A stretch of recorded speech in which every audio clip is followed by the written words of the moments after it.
All right, good evening. We're going to go ahead and get started.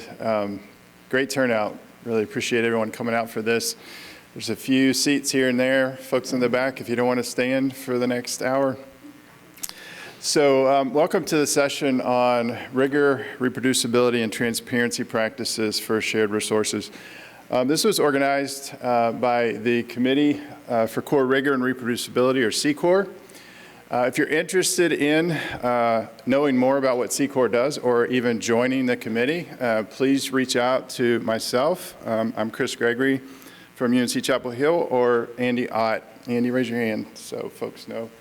From Northwestern. We're the co-chairs of this committee right now, and we would love to tell you more about it. So I probably don't have to say this to this group. You're here because you care about rigor and reproducibility and transparency. But I think I say this every meeting we have at UNC, is that shared resources are really the front line for rigor, reproducibility, and transparency. So this session, we've built this with an emphasis on experimental design, repeatability, and reproducibility in several different types of technologies, specifically flow cytometry, sequencing, and microscopy and imaging. We're also going to have an introductory talk on the essential nature of observing RRT practices in scientific research and how shared resources can support this effort. We wanted to start off by telling you a little bit about our approach to this session. So as scientists, we are trained to be reductionists, right? We work our way down until we understand everything about one small thing.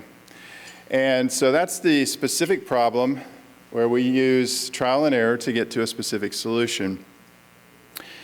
What we're going to try to ask you to do today is to step back, and even though we're going to talk about some specific problems and specific solutions, we want you to think more about the generic problems and generic solutions that you can take away from what you hear today.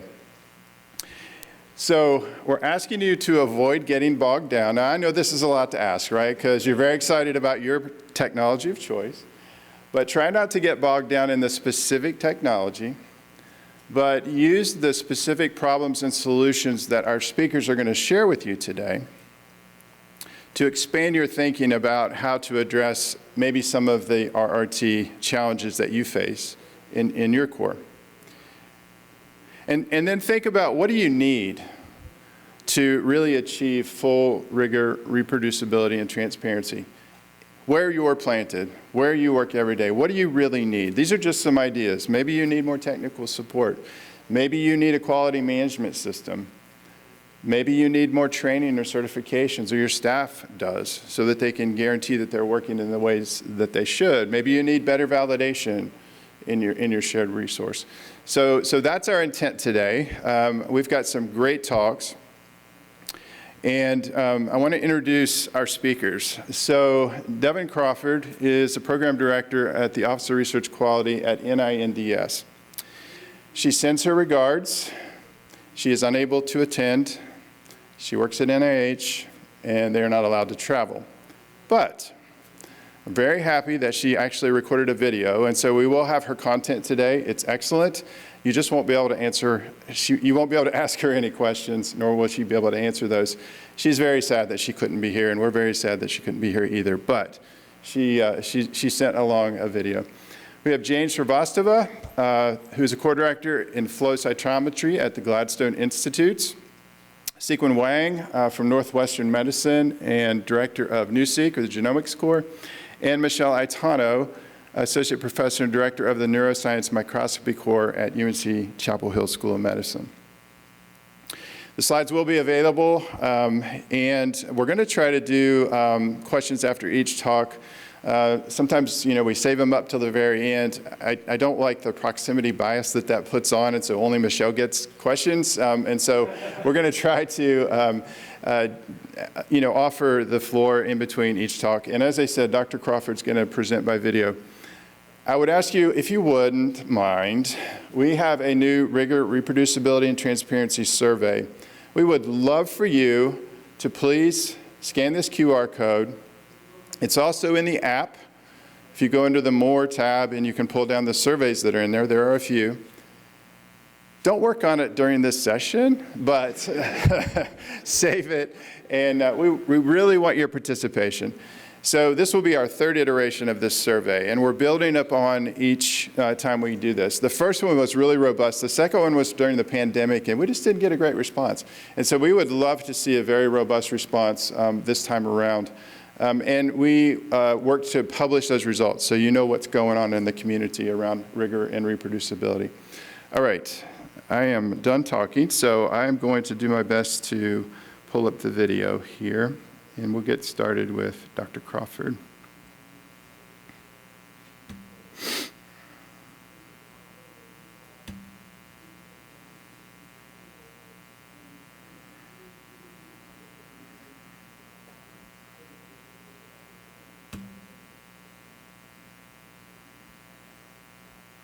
Maybe not.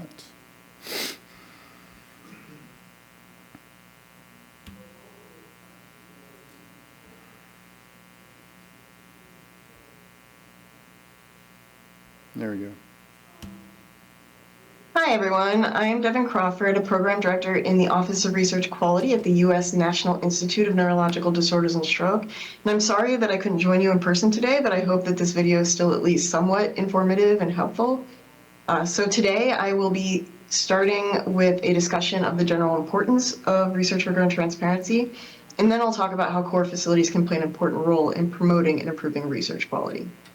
And as with any talk I give, I need to start by saying that any opinions I express are my own and not those of the NIH, the HHS, or the US government. And as published on the NINDS Office of Research Quality website, our general mission is to promote experimental and analytical rigor, measures to reduce bias, transparent reporting, and high-quality scientific research. And as of the day of this recording, which is March 11, 2025, our office is 3 people strong. So besides me, there are my colleagues Shai Silverberg and Mariah Hoy, and we believe strongly in our mission and want to do what we can to promote high-quality research. To set the stage for why rigor and transparency are so important, we all know that it's difficult to get from initial biological discovery to approved application. On average, drug development, for example, takes something like 10 to 15 years and $2 to $3 billion, and it's successful only like 0.1% of the time. And this difficulty creates what is sometimes referred to as the valley of death between academia and industry. And there are, of course, obvious reasons for this, like biological differences between humans and animals, lack of funding or technical expertise to take it all the way, or big ones like unforeseen toxicity or side effects. But the elephant in the room is how many early studies are conducted. Now, what do I mean by that? I like to illustrate this issue with an example pertinent to my institute, NINDS. So in the early 2000s, researchers were using the SOD1 transgenic mouse model to study potential treatments for ALS. And as you may know, ALS is a degenerative motor neuron disease. There is no cure, and people often die within a few years of diagnosis. The antibiotic minocycline showed early promise, as it improved both survival and motor symptoms in this mouse model. And as an example, you can see here that minocycline improved survival by this rightward shift in the survival curve, meaning that the mice died later than those in the control group. And this result was seen again and again and again, which is pretty replicable, right? There weren't really any issues of reproducibility or replicability per se, so it made sense to go to the next step. So NINDS funded a clinical trial of minocycline in human patients with ALS. This was a multi-center, randomized, placebo-controlled trial with over 400 patients treated for 9 months. But unfortunately, patients on minocycline did not improve on either a functional rating scale or in terms of freedom from failure, shown here. It's like a survival curve, but failure is defined as death, tracheostomy, or near total dependence on a ventilator. This was very disappointing, and it raised questions about why the animal studies did not predict how minocycline would respond in humans. And it became one of those unfortunate valleys of death between preclinical and clinical outcomes. Then, the ALS Therapy Development Institute retested these SOD1 mice using multiple drugs that had shown promise in preclinical ALS models, but then failed in human clinical trials. And you can see data here from the original studies showing increased survival for each of these drugs in the light blue bars that go off to the right. Now, in the new studies, the ALS Therapy Development Institute optimized their experimental design, and they introduced rigorous practices like blinding of investigators, randomization to treatment group, making sure they had sufficient sample size, at least 24 mice per group. They did sex and litter matching. They predefined when they were going to take data out of the data set, and they transparently reported these things, which all seem like pretty simple and common practices, right? Well, many of these were actually missing from the early studies. And what the ALS Therapy Development Institute found is presented in the dark bars. In every single case, the new optimized study showed small and sometimes negative effects of each drug on survival. And I will highlight minocycline here. So when the mouse studies were performed more rigorously, they better match the results seen in clinical trial. And I often imagine how much time, money, patient risk could have been avoided from these unnecessary clinical trials.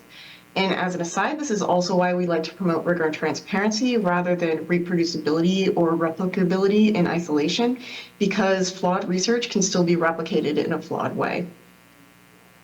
Now, rigorous research practices often boil down to trying to prevent experimental bias, which David Ransohoff described in his commentary as unintentional and unconscious. So we're not talking about intentional bias or misconduct here. It's defined broadly as the systematic erroneous association of some characteristic with a group in a way that distorts comparison with another group. And he went on to say that the potential for bias to affect results cannot be addressed by a simple process. It's more complicated. It involves making everything equal during the design, conduct, and interpretation of a study, and reporting those steps in an explicit and transparent way. So the first part about making things equal may seem pretty self-evident, but it is sometimes harder to do than it sounds.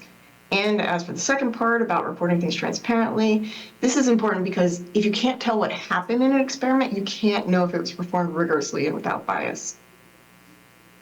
These unconscious biases and experimental design flaws can come in at every stage of the research lifecycle to reduce the validity of results. For example, when you're generating and specifying your hypothesis, you're failing to control for bias of the prior studies. And also when you are designing the study. And having things like low statistical power or poor quality control get to the analysis and interpretation if p-hacking slips in. And finally, publication bias at the end, where the decision to publish is based on what the results are. Now, fortunately, there are many ways to counteract these issues, like we mentioned before with the ALS studies, by performing preemptive good practices, such as blinding, randomization, having proper controls, making sure to calculate that sample size in advance, making sure to decide in advance when data are going to be taken out of a data set, deciding on your analyses before you start the analysis process, as well as de-emphasizing p-values during interpretation so you're not tempted to p-hack. And finally, being completely transparent at the end. So transparent about your methods, your decisions, your analyses, as well as all of your results, regardless of the direction of the outcome. Now, simple practices like these can make or break our ability to draw valid inferences, and they can prevent us from fooling ourselves with shiny results. Now, to put some data behind this claim that we could be more rigorous, this study used a text mining algorithm to measure reporting of a few of these practices in over 2 million papers from PubMed. And despite some gains over the last 20 years, reporting is still very low. You can see randomization topping out at about 30% and blinding and sample size estimation about 10%. And this could be due to some combination of not performing the practice and not reporting doing it when they did perform it. But as a community, there's clearly some room for improvement here. And as you all likely know, these practices are also important during NIH grant review. As of January 2025, there are new review criteria for most grants. NIH combined the 5 standard review criteria into 3 factors that you can see here listed on the right. And the second factor, which represents the old approach criterion, it will focus more heavily on experimental design than it did before. And some of the bullets under this criterion are shown here. And it includes things like rigor of experimental design, controls, sample size, biological variables, your outcome variables, etc. But what does all this have to do with core facilities and shared resources? Well, core facilities, being hubs for scientific research, can obviously have far-reaching effects on the quality of research done at an institution. And as a testament to this important role, the ABRF Committee on Core Rigor and Reproducibility, or CCORE, conducted a survey in 2019 on how core facilities are implementing various research practices. And notably, they performed an analysis of over 200 open-ended text responses. And they found that core facility staff have common concerns about rigor, like having poor sample quality or poor oversight of those using the equipment, having poor experimental design, inadequate standardization, issues of cost and time, as well as people using the equipment with no consultation with the staff beforehand, inadequate documentation, issues with the instruments, etc.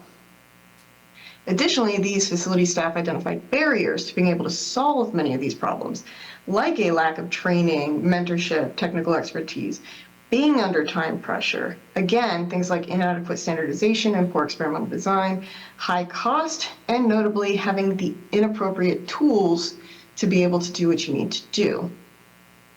And then there was a separate survey that extended these findings, which additionally found that there were differences by type of facilities, so self-service through full service.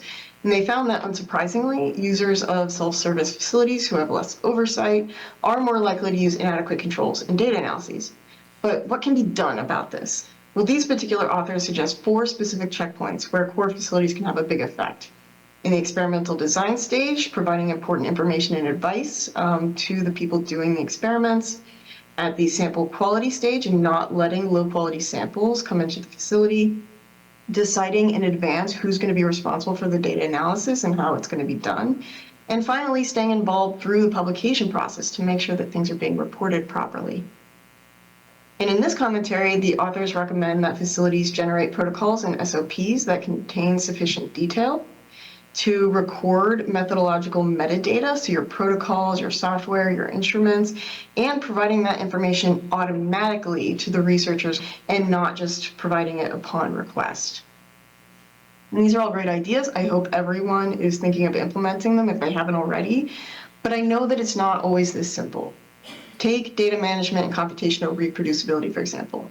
Core facilities are often responsible for creating and maintaining large amounts of data and code.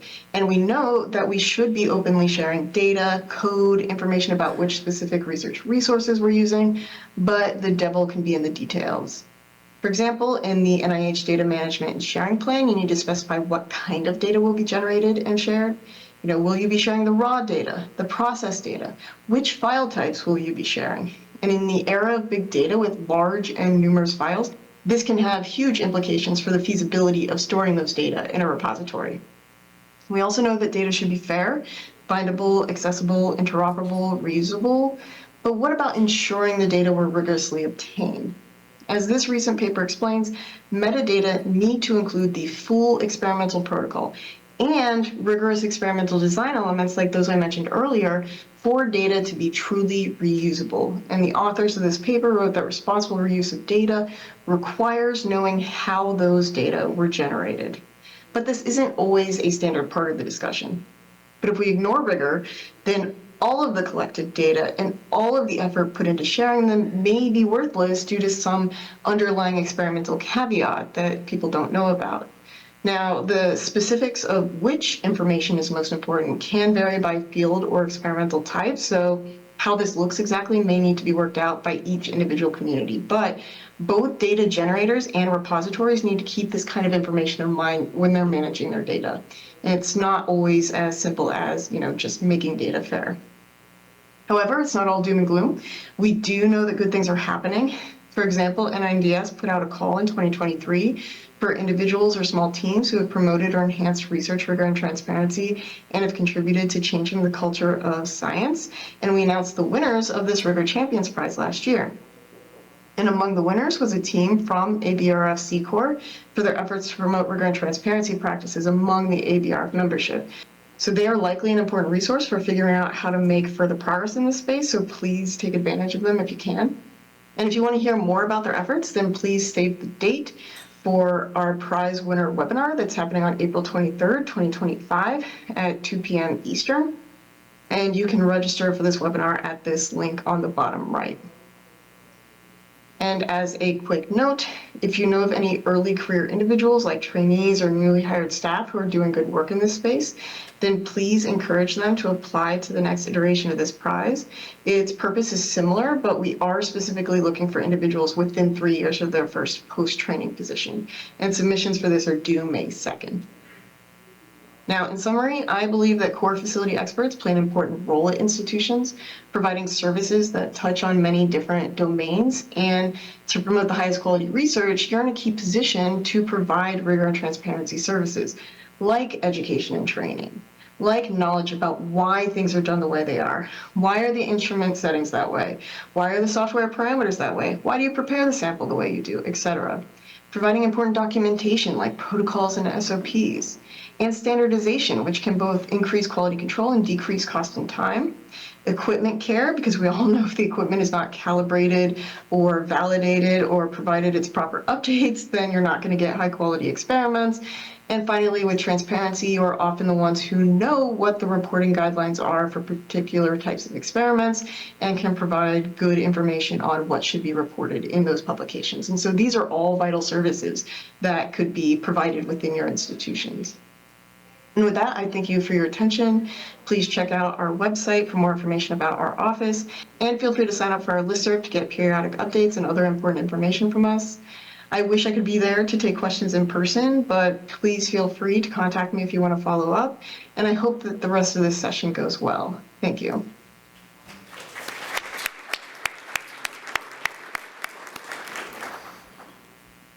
I will be sure and tell Devon that you applauded.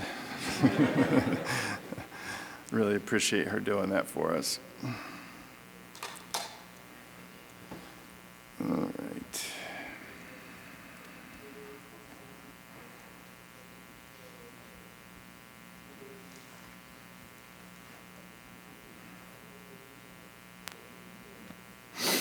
Sorry, I can't find my cursor.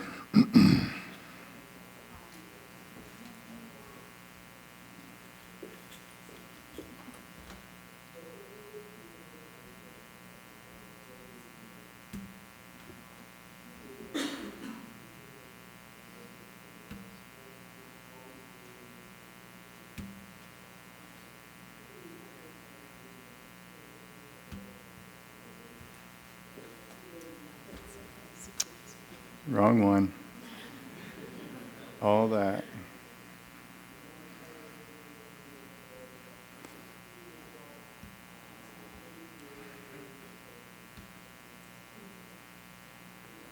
Oh, hers is not up here. This is Srivastava. Yeah.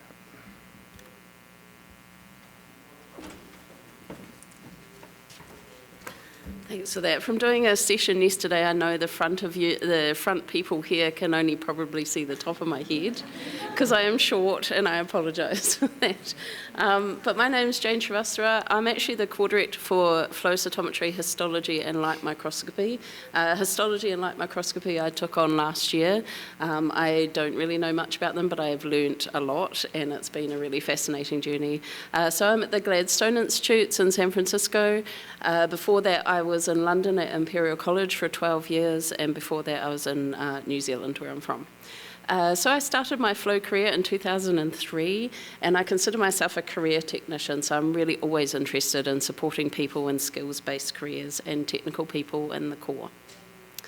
I'm sure most of you know what flow is, but I was asked to pop in a slide about flow cytometry. So flow is really what I call a sister technology of microscopy. So we both use lasers, we both use light scattering to interrogate cells, we both use fluorescence detection, but we are more on the quantitation side. So we get a lot more information about a cell, and then we end up popping it as pulse signal coordinates on a plot, like what's over there. So rigor and reproducibility in flow has kind of been a subject that's kind of hovered around flow for quite some time. There have been efforts made, papers written about rigor and reproducibility. In our International Society of Cytometry, there has been like a task force set up. As far as I'm aware, when I went on the website last, that was now kind of defunct, so that's obviously not there. But the one that's been the most helpful for me and other cytometrists is a series of webinars done by Dagna Scherer from Wisconsin Medicine about rigor and reproducibility. It's like a 3-part series, but really that's kind of almost the only thing that's about. So what I want to talk about today is ensuring R&R, as I'll call it, in my own facility, and what techniques and tricks and tips I've done. So I'm going to talk about some problems that are inherent in flow and the solutions that were found. For many years, there was no actually recognised standards in flow cytometry. If you look in papers, especially papers from a few years ago, if you are cytometry savvy, you can really pick out what's probably not the best looking data there. So what the International Cytometry Society did was bring out a minimum information about a flow cytometry experiment, which is a template I believe is similar in proteomics and genomics and techniques like that. This has been really great, but has not been taken up by many publishing houses. There are a few publications that require these. It's a very kind of intense template, but once you get it set up, it's really great. We have it set up for all of our machines and openly provided to our researchers so they can come along and just grab what we have written. So the bits in green are what the researcher needs to provide, and it's like any other experiment, really. So what their purpose is, how they treated their samples, what they did in their data analysis, and what the core staff provide, things like the configuration, so the fluidics, optics, and electronics of the cytometer, what type of lasers are. The laser information gets really amazingly huge, and sometimes you really have to go digging to get it. And other info, like you have to write down the particular optical pathway. So it's really intense, but you do it once and it's there for you. So that's a solution to the standard problem that we've had in flow. Oh yes, and the template is available on the International Society for Advancement of Cytometry website. So antibodies, which is not just unique to flow, which is obviously a lot of people's problems. I put the iceberg here because it's just that little word, antibodies, but down below the surface is this great big iceberg of calamity coming towards you, and it was well written about in the paper by Monia Baker in Nature about 10 years ago. Really interesting paper. Please read it if you are dealing with antibodies, because it's quite terrifying, but at the same time provides a few solutions. So some of the solutions, an antibodyregistry.org was set up. This is really great. You plug in your antibody, the company, and it tells you whether it's been validated and whether it's able to be, whether the reproducibility criteria have been met. I believe Fluorifinder are partnering with CyTab for a registry of products and antibodies that are validated. You can find your own DIY validation protocols. They are intense, but they are there if you want to do that. And then this website from Europe, actually, EuroMabNet, is really a one-stop shop. So it provides the registry, it provides validation protocols and other literature as to why you should be concerned about this. So that's a really great resource. So cytometer operations, so you walk in, you look at the cytometer, do you know QC has been done? So this bad boy was the first cytometer I got trained on. It's called Advantage. It uses old Mac software, and it has cool things like oscilloscopes and things like that. You have a massive water-cooled lasers that sit in the back here, and these days they're little dinky size, but then they were really huge. This was in 2003. So the way I QC'd these was I took a vial of chicken red blood cells. Some of you may know what I'm talking about here.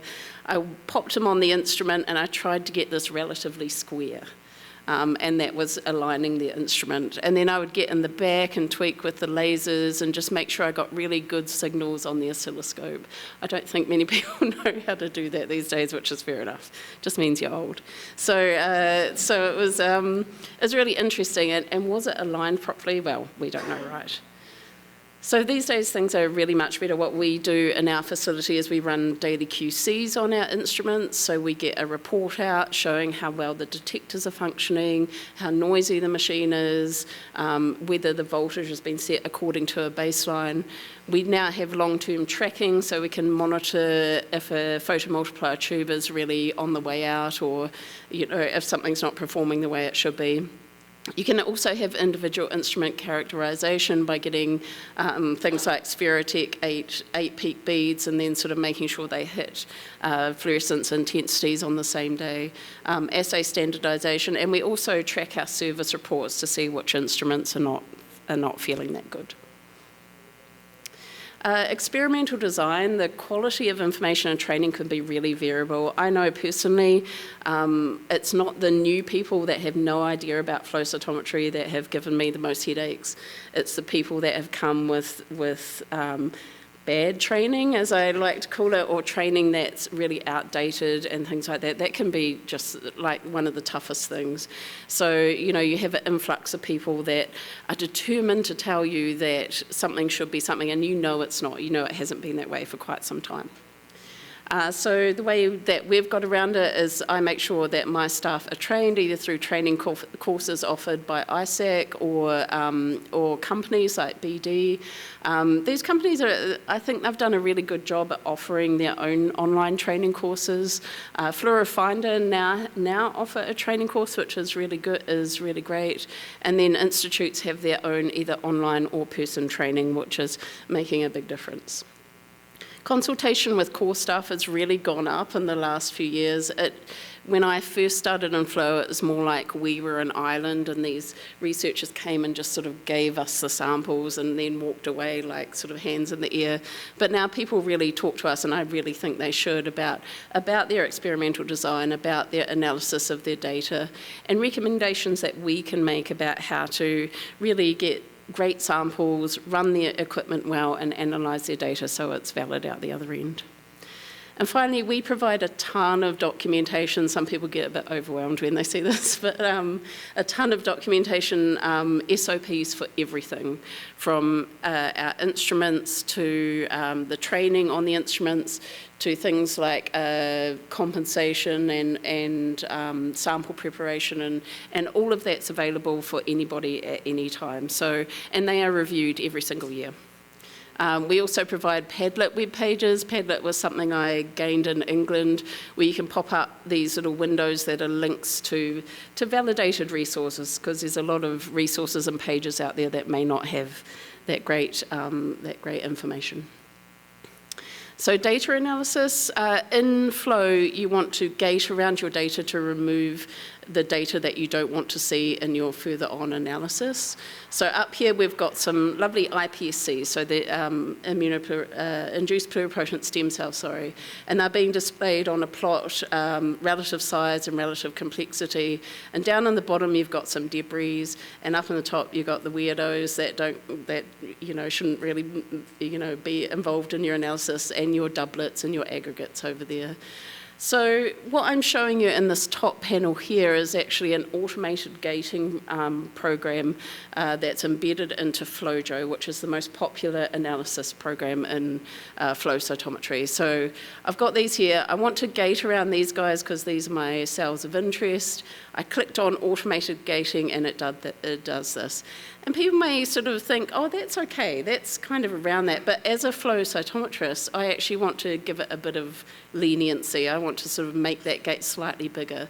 But as soon as I tried to make it slightly bigger, it looped in the debris. So automated gating has always been an issue in flow. They're very much trying to get around that. I know some companies have been set up, which I no longer see.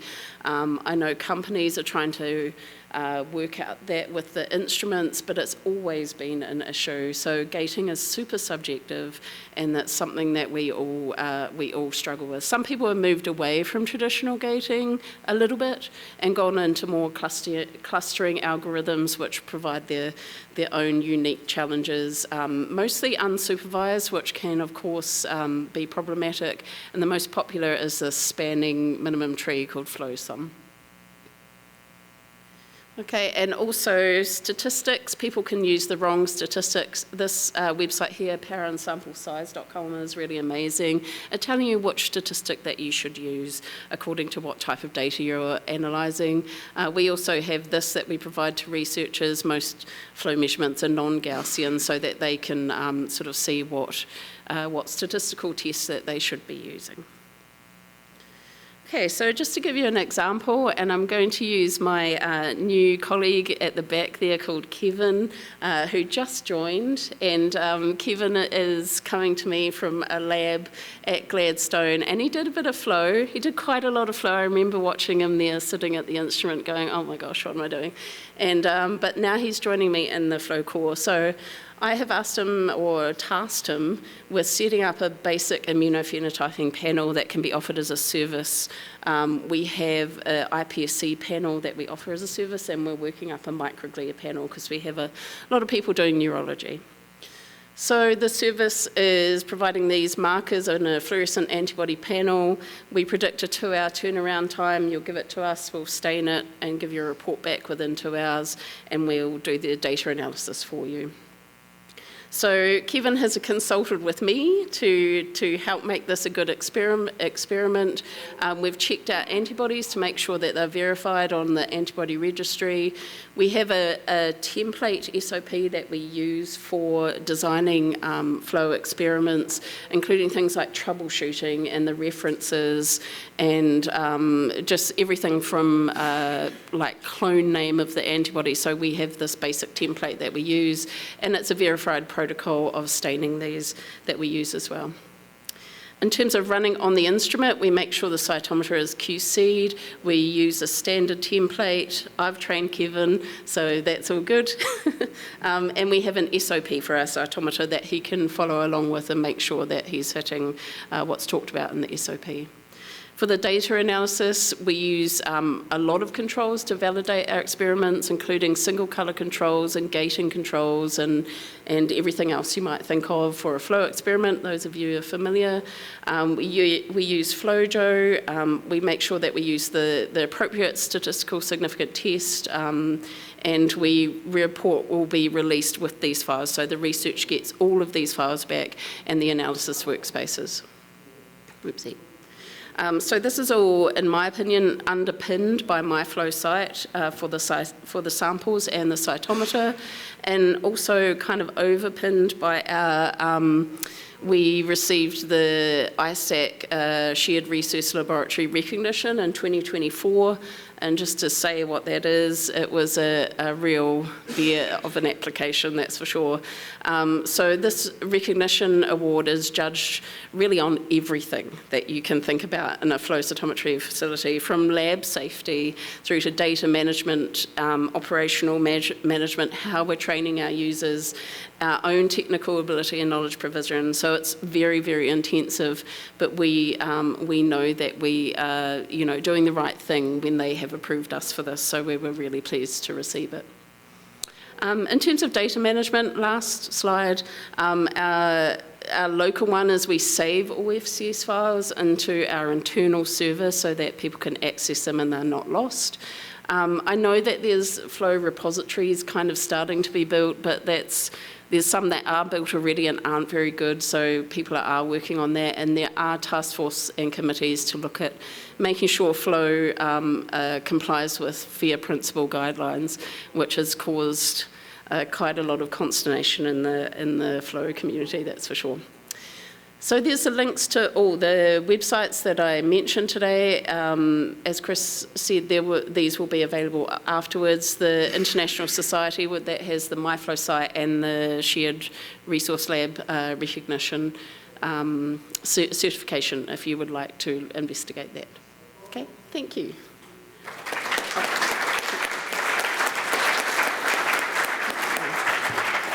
Shout out to Kevin. Nice work. Yeah, thanks, Kevin. Any questions? Any for questions for me?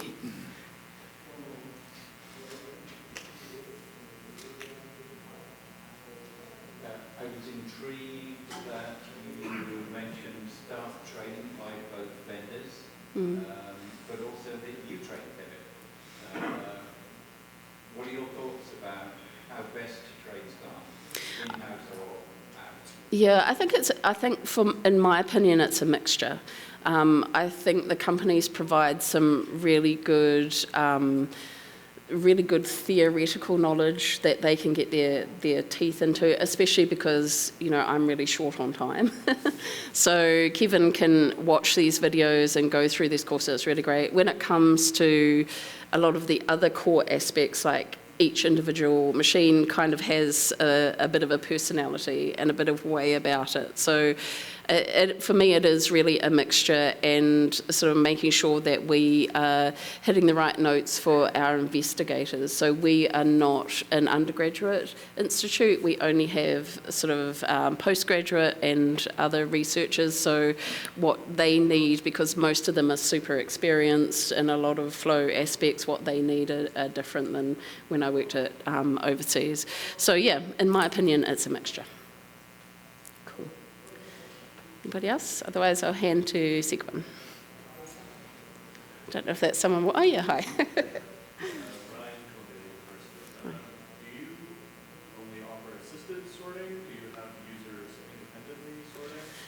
How do you enforce consistency amongst your users so you maybe don't have as much oversight over Yeah. training? Yeah, absolutely. We've actually instituted quizzes after trainings. Yeah. Sorry, thank you.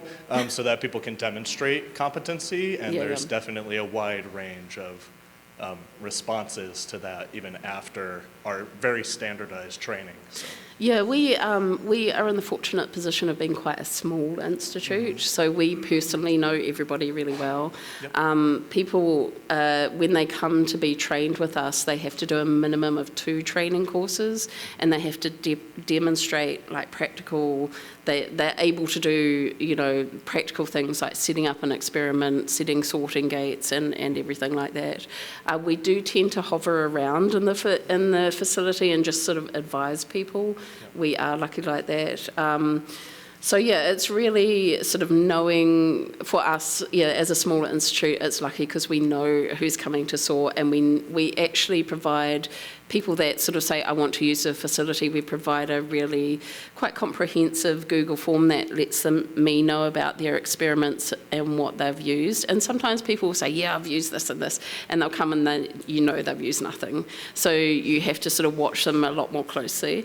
So sort of a combination of the Google form, sort of really watching out what they're doing, training them. I kind of step back and make sure, I don't say anything and see what they're doing. So that's really my take on it. It's more practical involvement rather than can you sit this test for me. Thank you. You're welcome. Cool, thank you.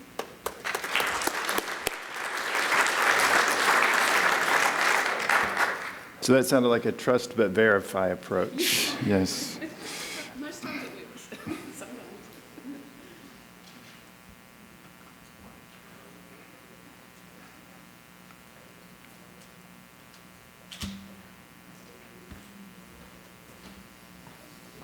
All right, let's talk about Rigor, reproducibility, and transparency in genomics data production and reporting. My name is Xinkun Wang. I'm the director of the Northwestern University Sequencing Core called NewSeq. So the core is physically located on the downtown Chicago campus, School of Medicine, but we also support the main campus at Evanston. So the core also, besides wet lab operations, we also have bioinformatics. So today I'm going to give you some practices that we do for both wet lab and data analysis. To set up the stage a little bit about the problem of rigor, reproducibility, and transparency in genomics, and the field definitely is not strange. It's not a stranger to this problem because I'm going to give you 3 examples here. So this paper was published in 2009, a long time ago. And so in this paper, this group of researchers evaluated the replication of 18 published articles that published in Nature Genetics in 2005, 2006, all high quality studies. And this in the days of microarrays before sequencing took place. And what they found is that they could only reproduce 2 of the 18 studies in principle. And the 6 of the studies were only partially reproduced or reproduced or with some discrepancy. And the rest of 10 studies were not be able to be reproduced. So you can see the problem here. It's really a problem. And in a recent opinion piece published in PLOS Genetics, so about single-cell sequencing. And so this author mentioned that first cited this previous study, so the same study published in 2009, and they went on to discuss the current state in terms of single-cell sequencing. He said this problem is basically it's still kind of very small to read. Basically, the take-home message is the same problem still exists. It's basically it's, if not worse, it's still the same problem. And this third study was published earlier this year, 2005, and this group systematically reviewed and meta-analyzed bulk RNA-seq data in AD study in Alzheimer's disease. So they searched many data sets, as many as possible, searched multiple data sets, multiple sources, and they identified over 3,000 records. And but what they reported is limited data availability constrained their data analysis. A lot of studies really cannot find even the data to reanalyze. And the findings also underscore the need for more rigorous method, in general. And also in their conclusion part, they mentioned that their quality assessment highlighted the need for more thorough methodological reporting, so in terms of transparency, so what you need to report. So as these examples illustrate, this definitely is a problem in the genomics field. And so before I talk further into this problem in genomics, in sequencing, so for those of you in the audience that are not experts in sequencing or genomics, so give you a little bit simplified version of the workflow for a next generation sequencing experiment. So it's simplified version, but it illustrates the process. So first you start with sample prep, cells, tissue, or extract DNA, RNA, etc. And once you have samples, so we do library prep. So before you can sequence those samples, you have to prepare sequencing libraries. And after the libraries are made, so we go on to load them onto the sequencer and do sequencing. Since, as you know, sequencing data is huge, right? We track so many genes, the whole entire genome, the entire transcriptome, and the data analysis definitely is a huge part of this process. And so it's definitely not trivial. So what are the common sources of the problem from the wet lab side?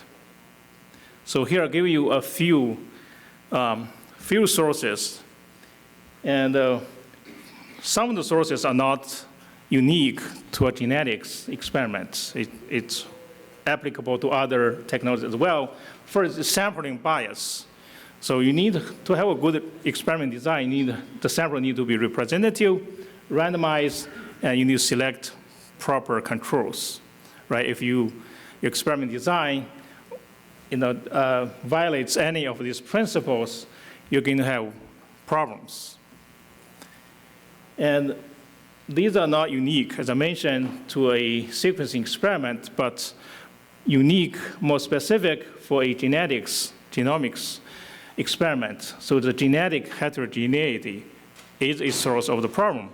When you think about it, different populations have different genetic structures, different ethnic groups, right? They have different genetic structures. And just to use example here, and so if you develop a polygenic risk score, assess genetic makeup to see your risk, genetic risk for a particular disease, if this score is established for one population, for a ethnic group, and you cannot really use it for other groups because of the genetic heterogeneity, right? So we have to keep that in mind. So another source is sample heterogeneity. So in the population, you have different people, different individuals, even inside an individual, collecting a sample, samples can vary in terms of their composition, right? Really, we cannot fully control that. So biology is complex. And here, before we do any single cell sequencing, right, we count cells to be more homogeneous. So right now we do single cell sequencing. We know there's a lot of variation in the population of cells. So different cell types, even within the same cell type, you have different status, right? So that tells you there's a lot of complexity in samples. So besides the sampling, those sources from the sampling process, and there's also the measurement bias, because no technology is perfect, and for a particular analyte, there are different technologies to measure it, right? Different ways of measuring the same thing. And so if you use different technologies, definitely there will be some variation. So, and typically you don't know which one is right, which one is wrong, right? And also even within the same technology, you can have different procedures. Different protocols can introduce various amount of bias, so which is easily understandable. So human factor is also a factor here, and for lab personnel at different skill levels, if you have different operators, you could have different results at the end. So again, this is pretty easy to understand. The last one is budgetary constraints, because to do a sequencing experiment can be very expensive, right? That limits the number of samples you can do, and so insufficient replication can be a source of this problem, because these are just realistic constraints to a sequencing experiment. So the common replication practices, just give you some example. If you do gene expression profiling with SPOC RNA-seq, or if you do gene regulation studies with ChIP-seq or ATAC-seq, epigenomic studies with methylation sequencing, typically people do N of 3 for each group, right? And the more the better, but typically, 3 is the norm, right? You can do 3 or 4. People don't usually do a lot more than that. So that for more homogeneous samples, for example, if you use mouse, right, pretty homogeneous, 3 can be enough, can be sufficient. But if you use humans, because of variation between individuals, that can be insufficient. And for genome, epigenome, phenome-wide association studies, GWAS, EWAS, or PHEWAS, these are typically larger scale studies, involve many participants, typically funding levels higher, and so here typically large cohorts are used. And the cohorts typically include both discovery, which means that the cohort that you want to use to identify the sites, variants associated with particular phenotype. And, but that finding needs to be validated in a different cohort, because otherwise, it can have false positives. So you use another cohort called the replication cohort to see whether this finding can be confirmed. So those are some of the common wet lab sources. So what about bioinformatics, data analysis? And so these factors here, as I mentioned, data analysis definitely is not trivial because the complexity of sequencing data. And typically, to generate interpretable results, we involve multiple analytic steps, right? And for each of those steps, multiple analytic algorithms or tools available. So you don't just have one choice, you have multiple choices. And even for each algorithm or tool, a lot of times you have multiple parameters to choose from because it's just the way the algorithms are designed to optimize for your data set. You have to try different parameters to find consistency. And oftentimes there's no clear answer which algorithms give you the right answer, which parameter give you the right answer. So you have to sometimes compare to look for consistency. So that's kind of where things stand in terms of data analysis. And so here in the next few slides, so I just used my core as example to show you some of the practices that we use, right? You can see for those of you in the audience that you do sequencing, these practices are common practices. So nothing special about them. So if you have other practices that you want to share, you're welcome. So first is before experiment is conducted, we do consultation, right? Like flow, microscopy, you consult with the group and you want to understand their hypothesis and objective, what they want to achieve. And so that will guide us to give them the best advice in terms of what technology is the best and et cetera, right? So because they may not necessarily know the latest technology that the core, typically we are at the forefront of technology offering.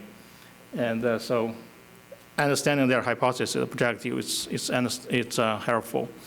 And also for sample prep, we offer guidance so to maximize probability of success because we see a lot of different quality of samples and different failure rates can be high. And we tell them what to avoid when they prepare their samples. So potential pitfall to avoid. And once we receive samples, so these are the practices that we use. We use standard operating procedures, SOP, for consistency. So we don't change protocols between projects. And so they're just, once you have a established SOP, you just stick with it, unless there's a reason to change it. And also the QC of the original samples, because garbage in, garbage out, so you want to make sure the samples you receive are good to proceed. So we pretty much QC every sample that come into the core, unless it's populations that you have thousands of samples, there you have to do some cherry picking. So, but for majority of the sample we receive, we QC everything, and if their samples do not pass QC, we tell them, these are the QC results, what do you want to do, right? Typically we ask for replacement. If they say this is the only thing that we have, we tell them what to expect. You will have compromised data quality. And the QC also at the key intermediate steps. For library prep, you have multiple step process. At each of the major steps, you do a QC. And there, it's also for the course protection, because we have a record for everything during sample processing in case there is a problem that we know right away. And right before sequencing, we do a final check on libraries. And this is especially important if users provide their libraries to the core. So we don't make libraries, we don't know, how they were made. Quality can vary a lot. And if you do QC properly at that point, you can avoid a lot of headaches. So, and also for transparency, mostly we keep all sample records permanently. So we have, for each project we have a folder, and if there is a problem down the line, we can go back to tell people these are the results, just to show them what was done. And after raw data is generated, so we do initial data quality check before we release data to the user. And so if you run a sequencing call, this is nothing special. The basic metrics to track each sequencing run, including number of reads, passing filter, and the quality score, error rate, percentage base at each cycle, demultiplexing results. FastQC is very good software tool to use to assess data quality. And if nothing, there's no surprises in the process, that means it's good. We can release data. If there is something unexpected, we'll go back to check to see whether it's the run is not good or it's something with loading. Sometimes loading can cause problems. And the data analysis. So just as like a wet lab experiment that in order to keep everything consistent, we use standardized analytic workflow as much as possible. And so I use our bulk RNA-seq as an example here. So that's the workflow that we use to do a bulk RNA data analysis. So every project coming into the core goes through the same process to generate their data. So first step is chapter trimming and remove reads of low quality or reads aligned to RNA. That basically is another QC step to make sure only the good data are analyzed.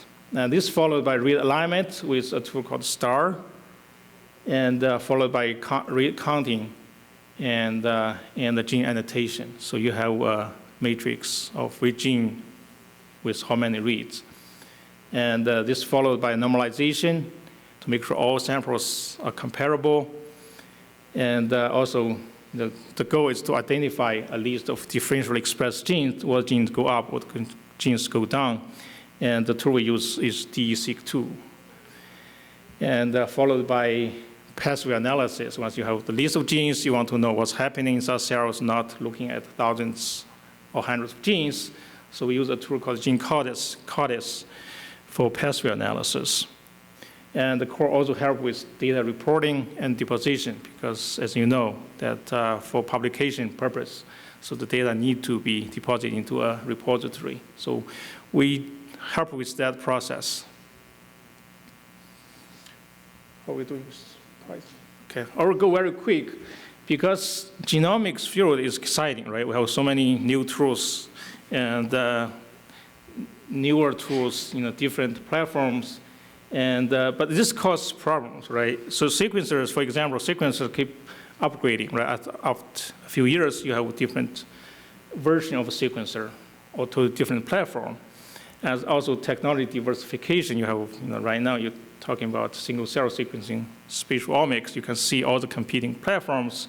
A new platform will introduce some complication to the field because you want to see how they compare with existing technologies. And also dynamic bioinformatics tools and development. So tools are being developed all the time, right? New tools come out and existing to get upgraded. So all this creating a dynamic that's kind of cause a problem, can be challenging to the field. And also with the technology development, we have more and more data set. This can be good, but this can be challenging. And for example, the human pangenome reference gives you a better representation of the human population. So, and the UK Biobank gives you a lot of data. A lot of people use UK Biobank. So if you have a small sized study, you find something, you can go back to the data bank to take a look to see whether you can validate your finding. But in the meantime, you want to make sure you understand how the data in the data set were collected. So UK Biobank, for example, are mostly generated from Northern Europeans. So if you use a different population, you have to be aware of that. And so as I alluded to at the beginning, so the field, the genomic community is well aware of the Rigor, reproducibility, and transparency issues. There are multiple initiatives and organizations who have been working to improve Rigor, reproducibility, and transparency. Some of the examples here are the MAQC, that's back to the microarray days, and SEQC, that's sequencing quality control. These are efforts led by FDA, also involves NIH, academia, and the industry. So they have published a lot of benchmark studies just to make sure new technologies follow the same standards. And also, the Functional Genomic Data Society put out the Miami and the MinSeq guidelines. So these guidelines specify what minimal information you need to report about a microarray or next generation sequencing experiment. Just make sure like what you can avoid with that Alzheimer's disease study, right? So really, and also the reference material from National Institute of Standards and Technology, so genome in the bottle reference samples.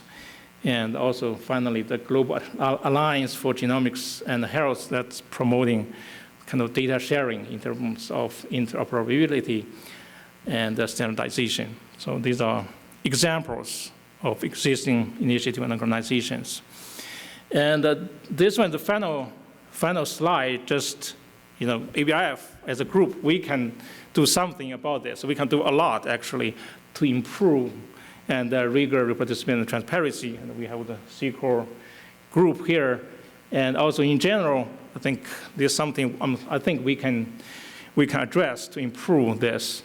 Lab personnel, we had a question about the lab personnel training and the certification. So I think this is on the ABIF roadmap, how to certify people, how to train people properly, to make sure, a data set produced from a core facility, give people confidence, right? So, and also, ABIF has a lot of research groups, RGs, so they pulled out a lot of benchmarking studies for side-by-side comparisons of technologies, informatical tools. So these are all very relevant for this, this problem. And I think those are very important studies. And also, because we have new technologies come out all the time, and if one particular technology, one particular field has no reporting requirements, right? ABIF definitely can help create new guidelines for reporting. And also, if there are existing requirements, so ABIF definitely can help enforce the reporting of those guidelines, because it's not mandatory, right? So most of the times, if you don't report it, still you get published. But I think we need to enforce those reporting guidelines to make sure those are transparent. People can reproduce what we generated. And with other stakeholders, journals, funding agencies, so we can do a lot. All right. Questions?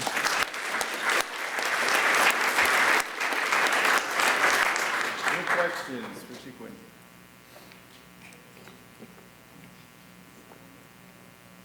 Looks everything's clear.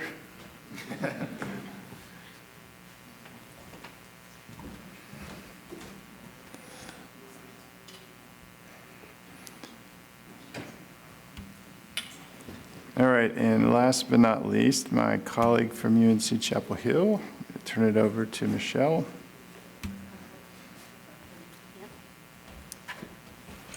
Oh man, if Jane is short, then I will be a floating voice. So I'm going to stand to the side, so apologies to those on the right. So now for something completely different, right? Microscopy has a lot of opportunities. And I'll talk to you a little bit about how our field is currently addressing those, and I hope that all the microscopists in the audience will bear with me, as I'm sure this will sound somewhat familiar. So I wanted to start with this, which I hope some of you are familiar with. This is a paper published by ABRF members, one of which was giving the talk in the next room before, Thomas Pengo, from the University of Minnesota, led by Mark Sanders. And what they did is they took some of the most prolific biological journals, and they just said, for all of the articles in these, how many have a microscopy image? Just one, right? And for some of them, all of them did. And Biophysical Journal, about half, right? Some more graphs in that one. And then what they did is they asked for the minimal amount of reporting on those microscopy experiments. It was the lens, what magnification and collecting power did it have? was the size of the image, any scaling it reported, and was any information about how the spectra or the channels, the colors, were there. That was it, right? This is what passed. So at most 50%, but generally closer to 10% or fewer, and they even counted the words. There were so few words published about how the microscopy experiments were acquired or analyzed that they could count them manually. And so this is where we're going to focus today. There's lots of elements that are common between what's been presented today, but I want to talk about how some of this reporting has been addressed by our field since this came out. So our core at UNC is a microscopy core where we train users to independently collect data. We very, very rarely collect it for them or provide it to them directly. Data is not stored on my hard drives. I tell them that when they leave, they need to assume that that data is no longer stored, and so they are able to replicate it several times before they leave our facility. Our emphasis has been on comprehensive training, as has been addressed by the others, and continued consultation as projects change and grow with the researchers. We also do weekly scheduled maintenance, and some of the instrument work that was presented is common to us. But we've been also working to make tools that make reporting easier. And so that's what we're going to focus on a bit today. So what is this imaging data? This is one of the few images in my talk today, so apologies. And it's actually a stock data from Fiji. And what you see is that it can be n-dimensional. And what we mean by that is in addition to the XY space, we can have Z depth, we can have time, we can have multiple colors, and all of this can lead to data sets like one I acquired last week that was 700 gigs after 4 hours of acquisition. It should also contain metadata, and that's what's opened on the right, and that is information generally about how the image was acquired. What that often doesn't include is the biological data. What cells are these? Who prepared them? What are those colors? How was that stained? The antibody issue. And they're often in proprietary formats. These are very specialized microscopes. They have come up with their own file types, which allow us to use the reuse button and reset settings that should be important for users to keep some things consistent, but that means that they cannot be opened by Windows or Mac, and they don't store data in any consistent format. And so, unfortunately, they are often converted or compressed. And every time that happens, that innately causes alteration, sometimes desired and sometimes not, in the data. So one of the solutions we addressed at UNC was to work with the open microscopy environment, which may be familiar to some of you because they created bioformats, which allowed the open source imaging software Fiji or ImageJ to read proprietary formats. They also created a data management system. Their repository is called Omero, and their enterprise version of that, Glencoe, is here and a sponsor of this meeting. And so we turned to this as a beginning open source opportunity to pilot, and then eventually we went to Omero Plus at the School of Medicine at UNC. And what this allows us to do is store data with a web browser so people can open it up on their phone. And it's stored at IT, at the School of Med, with the same backup services that the rest of the servers have. And it allows people to interact with the data from any proprietary format and avoid a lot of data duplication steps and share it among lab members or other collaborators. So this led us to say, what if instead of that representative image that is in a paper, you would instead get a link to all of the data that was used for analysis with all of its relevant metadata at the time you put something in for publication. That has been, of course, adopted now by Europe, who funded the IDR, the Image Data Repository, which is housed on an Omero backbone. And so this is something we're now looking at doing for UNC and for our collaborators and to make easier for other institutions. What we did following up, and these are all core directors who we collaborated with, Mark Sanders being the one who had kind of identified one of these issues, is create a resource for people, and we were thinking of the average biologist here, and not the average core director, to better report their methods. And I just want to show you, we thought of this in ways that people learn in different ways, so it provides multiple different tools. One is this poster, and the file is available for free, but if you want a higher res one, just email any of us and we're happy to send it to you. What the paper did was tell users why reporting a certain element of, say, the lens was important, and why if you got a 10x lens with a different type of correction, you could actually come to different biological conclusions. And so those type of examples were what were in the paper and then summarized graphically in the poster. And then we created a tool called MicCheck that was really led by Rebecca Senft and Paula Montero-Lopez. And it's MicCheck for a microscopy metadata checklist generator, because we love our lists. And so this is available online. And what it does is on the left side of your screen, it asks specific questions, as they were talking about, that we would go over in consultation. But what kind of microscope did you use? Did you look at different time points? Did you look at different positions? As you answer those, the checklist on the right updates itself to have what we say would be the required elements and what might be recommended, and you can toggle on and off examples of those. So you can build that for your own experiment and print it out as a PDF. We hope that scientists who use microscopes might find this helpful to plan their experiments and think, oh, I never thought about stage movement velocity, but if I'm doing different time points or different positions, maybe I should. So it can help them plan, and then when they write up grants or submit a paper, they have an idea of what questions may be asked of them and how they can defend making certain choices at the microscope. We hope core facilities can use this as a resource for their users, and journal editors and reviewers who maybe don't stand at the microscope can get an example list of what they might ask for, or ask, why did you use this, or can you report this, to help make the reporting more reproducible and rigorous in papers. And speaking of core facilities, we have version 2. So if people only know that they used the confocal microscope named Snape, but then for another one they used a different microscope named Hermione, and it was the 20x green filter, we can now update that with an Excel sheet so that they can put those information in, and all of the data then gets pre-populated on the checklist for them without them having to look it up. So that is version 2.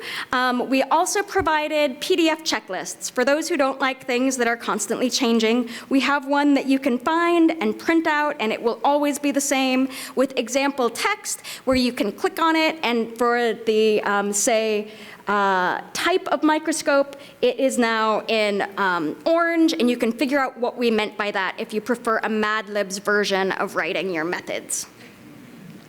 Spent a lot of time trying to figure out if a computer could do this, and as many of you might have guessed, yes. The answer is now we have a lot better text creation, and we can go into the ethics of that later, but that is one thing that many people are doing, is how can we do that better so that there'll be less error in the reporting?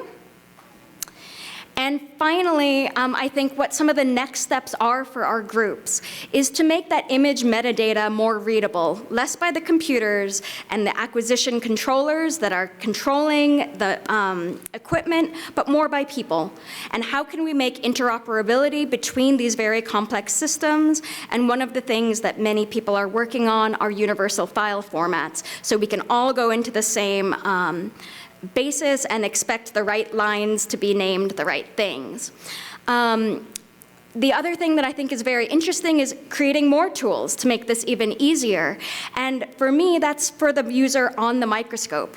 And there's a new tool that came out that's for free called Huygens Image Quality Control that has a green to red indicator of, I think, 10 to 15 different image quality characteristics that could easily start to give people an idea of where you might want to be a little more cautious before you hit the scan button.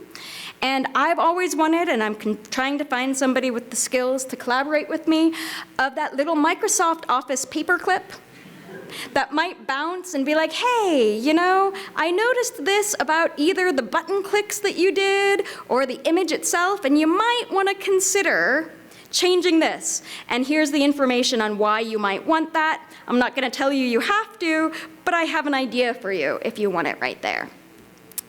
This is a hugely growing field, and I haven't had the chance to acknowledge everybody who contributed to so many different papers in this. And so I just want you to know that this was one example, but please check out these other groups and their other papers, and many of those representatives are here at this meeting as well. So thank you all for your time, and I hope that just gave you something to think about.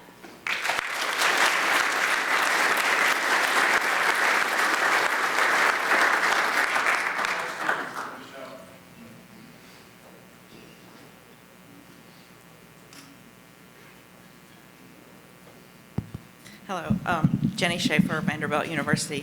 My question comes from the recorded talk from NIH, but I want to ask it of the panel. She mentioned that, you know, as core facility scientists, we want to be involved in the whole life cycle of the project, but I find that that's really hard, especially as a microscopist. If I train them to use the microscope and they collect their data, they don't come back. I don't always see them again. And I'm always saying, please come back to me when you write your materials and methods. I will help you. I will essentially write it for you. And that's like 5 to 10% of people. So for those of you who are training and then have independent users, do you have any ideas of how I can encourage my users to come back for help with any of the things that y'all have talked about today? I'm just checking if this, yeah, it's working. I personally just, I quite often ask to come to people's lab meetings to sort of, if some people say, oh no, that's not needed, but some people will say, yes, we'd love you to come and give us advice, and then I sort of really promote myself through that and say, please come and talk to me. I have a super open door policy that, you know, people can either just pop and see me or book time, preferably, to come and see me. But yeah, it's hard. I can't get involved with somebody's conception right through to analysis and publication. That's just too much for me personally. So it's more kind of making sure that they're using really good methodology and data analysis skills and things. So my part is the flow part. So yeah, I wouldn't be involved from start to finish. So you're at a very small institute. I am. Right? What about in a larger institute? Do you guys do anything different? It's been hard, right? So we tried incorporating in every iLab reservation. They have to tell me what stage they're at. Are they preparing a manuscript? Are they troubleshooting? Because then I might need to see them. They've been doing that for a long time. Or are they starting anew and they're just collecting more N of a data? That hasn't been great. They do that pretty fast, so I think that needs to be more automated. What we've seen the most is teaching. So when I have students in the class, I kind of make them go through steps weekly of reporting, and I find they become then the advocates in their lab meetings, and they ask for that. They're like very eager to give that feedback to their lab mates once they feel empowered. So it's taken some time, but that's who we've found to be the biggest advocates. When they come to me, once reviewers have already asked for things, they're already like facing a ticking clock and there's more resistance. So that's, students have helped and some of that teaching. Yeah, I think I want to acknowledge that definitely it's a problem, right? There's no perfect solution. People don't come back to you, right? So for some of the experiments that we do, if it's very simple experiments, I mean, they don't usually come back for methodology. But if it's a more complicated experiment, many users do come back to see, you know, I'm publishing, can you confirm this, or can you give us methodology? So we write for them based on our SOP. And Sorry. I was going to say, having the database, being able to look at some of the data they're uploading has helped. Because I'm like, that is not what we trained on, right? And I can go back and just kind of, like they don't know that I was looking at the data, but I can just drop by the next time they have a booking, and I'm like, hey, what are we working on? And that has helped, because otherwise I didn't always see the data until it was too late. I'm Chris Gilpin from Purdue's electron microscopy core. Jenny, we have 500 users a year. I hope they don't all come back to us. What we've started to do, and it's really at the very beginning, is we put what we consider to be useful text on our website. What parameters and descriptions of specific pieces of equipment that in electron microscopy that they should include the accelerating voltage, the beam current, all of those kind of things. So we have, please use accelerating voltage XX kV. So we've given them some help, really early stages yet, but it's a start. I would say the other thing we've done is collaborated with the students, but I have a core website on the Canvas, which is normally the course software, and so that allows me to make modules, to do validation, do quizzes if I want, and to even look at how long they spent on the website, on which web page. It'll give me that feedback. And so we have people in the education space interested on how people are learning well. And I was like, oh, we could pilot out some training validation. So they were somewhat interested in that. So that's an option too, besides a website. But if you want more of that data, you might use your course educational tools in that way for a core. So UNC uses the big brother approach, in other words. It's a great effect. So I love the idea of Clippy, for one thing. That would be lovely. But I noticed that SOPs did not make it into your specific talk about microscopy. And I'm in the EM Center at Purdue as well, and we specifically avoid them because we find when we have an SOP sitting next to a microscope, no student troubleshoots a single parameter. And so they use whatever they walked up with, and we cannot teach them to try things when there's an SOP. Is that an issue in non-imaging things, or is that just, sort of an imaging thing where we expect students to optimize their own parameters? Yeah, for non-imaging, in sequencing, having SOP definitely helps a lot, at least for core personnel, right? So because imaging, you are more like user coming in, use the instrument. For sequencing core, basically people send us samples, we do the work for them. So basically the SOP is for core personnel. So it's works a little bit differently. Our SOPs are for the people that have been trained. So they're actually really well utilised, and we do keep a copy on the desktop, and we do have a hard copy. So you quite often find people bring them and then make their own scribbles and their own adjustments on them. I think for flow it's a bit different maybe for imaging, and it's really useful for us to have it, and we make sure that we review them every year, or if needed, we go through and just sort of make sure, somebody said that this is not worded properly, so that people, we quite often ask people to look through the wording because we know, what we're talking about, but they might not.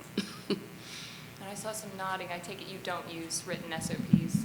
So we have them, and we have training documents, but we find that it's so generalized that it's not that useful for people. It's useful during the training, and then they always, by the time an hour has gone by, they've already optimized it slightly for their method, and then they're still iterating. So they don't have a firm protocol until after maybe months of work.